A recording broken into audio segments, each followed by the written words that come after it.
Hi, my name is Timothy Kisiga. I play for the Black Pirates. I'm also a national team flyer for Sevens.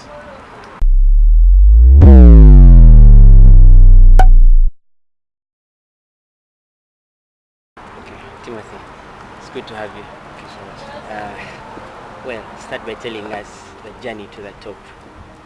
You started playing at SMAC and you broke through the Paris team. How has it been? I started playing rugby in 2010 as in Form 1 in SMAC. I joined SMAC. I didn't know anything about rugby. I just knew it was a rough sport. Basically, that's all I knew. But watching rugby games at school, I realized it was more mental than physical. So 2011, that's when I actually started playing. Yeah, and I joined Pirates in 2016 after my Form 6. Yeah, and basically it has been a fantastic after that.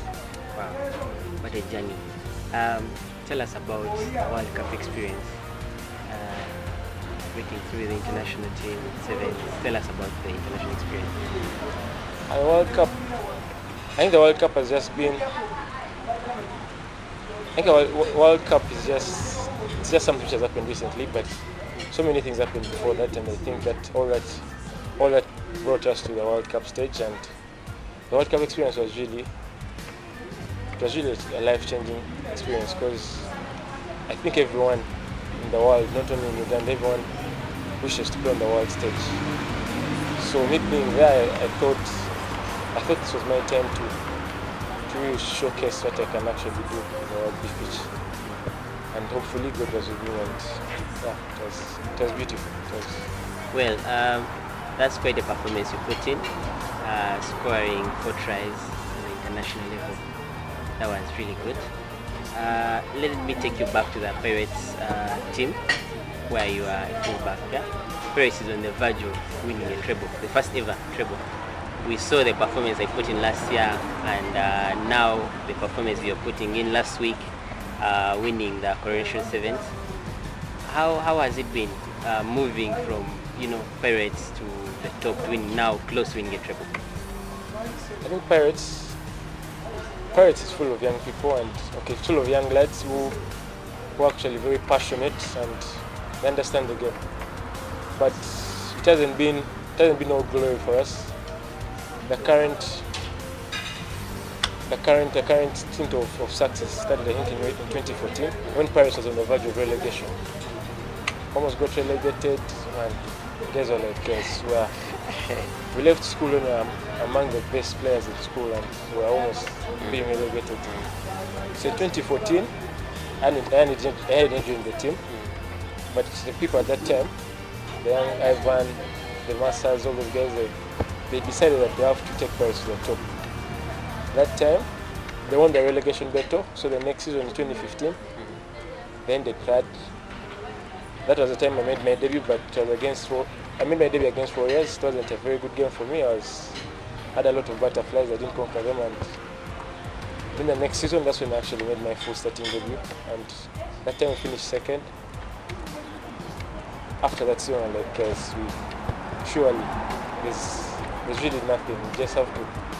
That's when you got new management, Coach Bobby, and as in he built a culture around the team where we have to win. He built a winning culture, and more guys joined the national team, so there's a bit of experience, a bit of belief. From then on, Paris has just been rising. Yeah, you spoke of Ivan and Massa, but then we have seen Pirates have a little bit of a slump in form when you, Ayera, and Magom were away. But then you come back, and then you get back to the winning streak. Can you tell us the impact that you lads have had on Pirates so far? Basically, of course, me, Ivan, and Ayera were currently the most experienced lads. I think we contribute experience and belief on the team.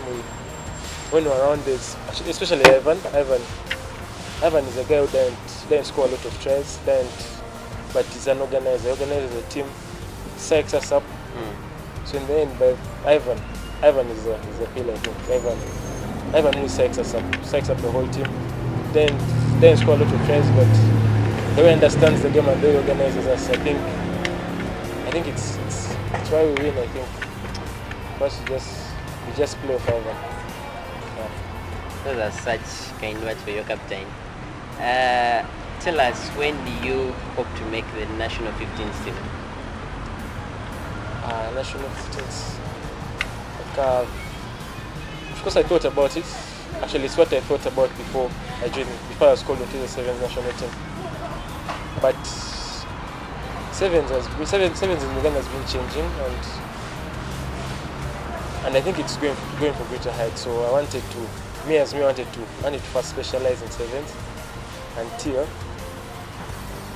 I reach where I actually can do. But because I've been juggling school and rugby, I can't play for both teams because the schedule is sometimes they clash with school, sometimes have assignments, like I've just finished recess, it was clashing with World Cup.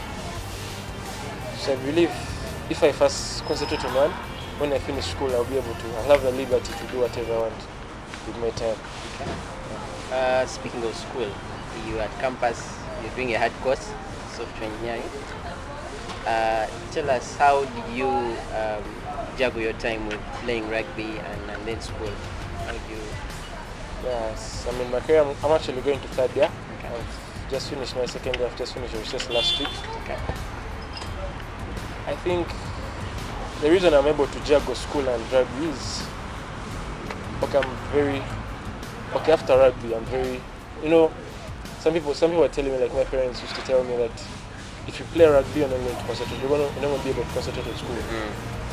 But the reason why they would say that because most guys who play rugby, after rugby there are so many other distractions, there are so many other things.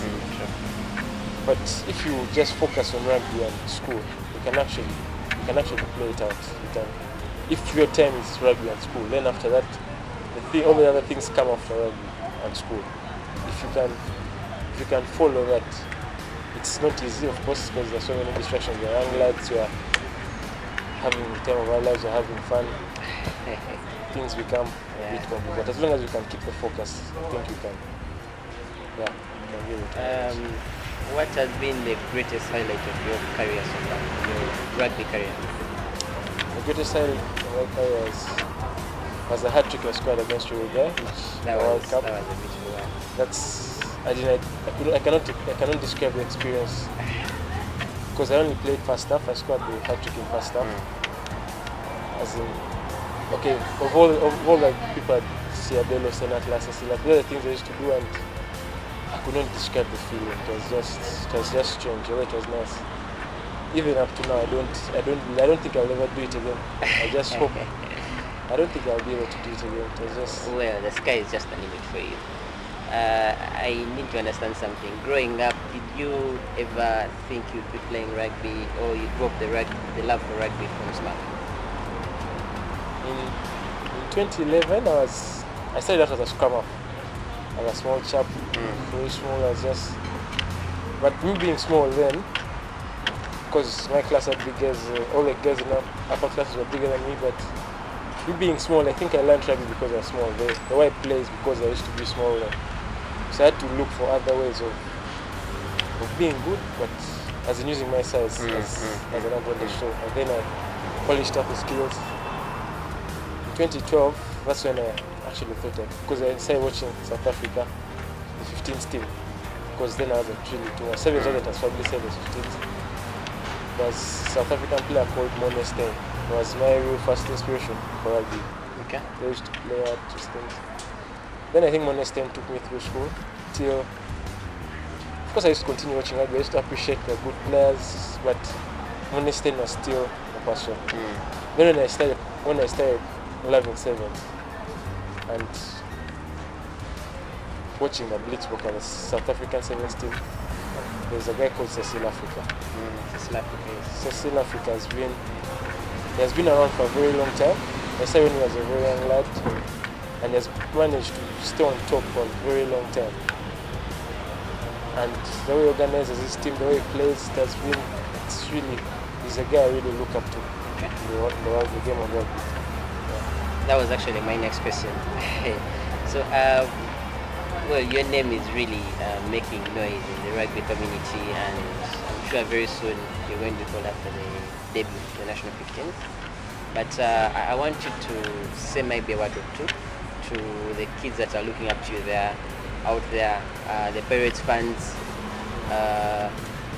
What's in store for Pirates this coming season, and what word of wisdom would you give to the lads out there?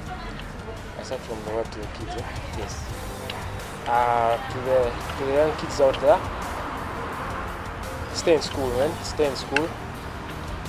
Play a lot of rugby, and okay, in high school, first stay out of gyms, because in high school it's about running rugby, it's about sharpening your skills, it's about understanding something before actually getting the power.